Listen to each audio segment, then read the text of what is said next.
Bonjour et bienvenue dans cette nouvelle Open the Boîte. Aujourd'hui, on va vous présenter 1001 îles de Ludonome.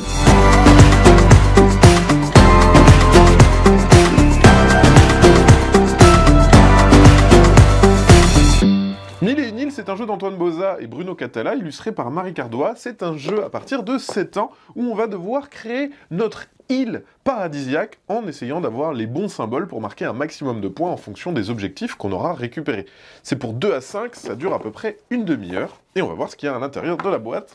On a dans un premier temps la règle, c'est assez accessible, finalement, c'est à votre tour, vous allez choisir une des piles, les proposer aux autres joueurs, et ensuite, le petit truc un peu rigolo, c'est qu'on prend une tuile et on désigne quelle sera la prochaine personne à prendre une tuile. On dit, bah, c'est à toi de prendre une tuile. Ok. Ensuite, elle prend une tuile, fait, bah, maintenant, c'est à toi. Et la dernière personne à prendre la dernière tuile sera la première à jouer lors du prochain tour. Voilà. Et on va constituer petit à petit sa grille pour marquer un maximum de points.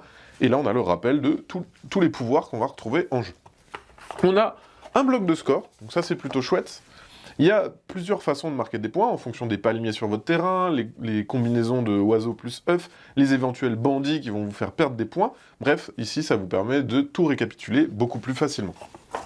Et ensuite, on va retrouver plein de punchboards avec plein de choses différentes. On va retrouver...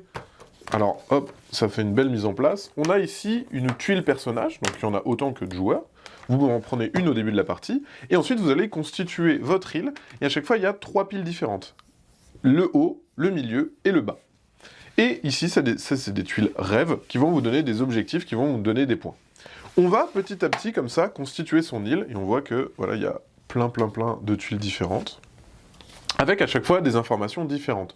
On va avoir les palmiers qui vont vous rapporter des points, on va avoir les gemmes qui vont éventuellement vous faire gagner des points si vous avez le bon objectif.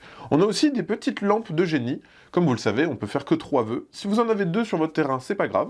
Par contre, si vous en avez une 3e, à ce moment-là, là vous êtes un peu gourmand, faut faire que 3 vœux, tac, ça va se retourner côté génie, et du coup vous allez perdre tous les symboles qui étaient à la base sur la tuile. Donc voilà, il y a un petit côté aussi, il faut faire attention à ce qu'on récupère, parce que ça peut des fois nous mettre dans la panade. Et on voit que des pouvoirs, il y en a plein différents. Donc les palmiers qui rapportent 1 point, les combos oiseaux plus œufs qui font gagner 7 points, les bandits qui vont vous faire perdre des points si c'est vous qui en avez le plus, et à cela, on va retrouver toutes des tuiles que vous pourrez récupérer pendant la partie. Notamment, les oiseaux tout seuls vont vous rapporter des points, les lampes magiques, si vous en avez exactement 2, vous gagnerez 12 points, etc. Les chameaux, les éventuels éléphants, les génies aussi, si vous les avez retournés. Bref, il y a plein de façons différentes de marquer des points. Et on voit qu'au niveau des tuiles, il y en a énormément. Et à chaque fois, de l'autre côté, on a le côté génie. Voilà. Et donc, plein de combinaisons, plein de tuiles différentes avec des pouvoirs à accumuler.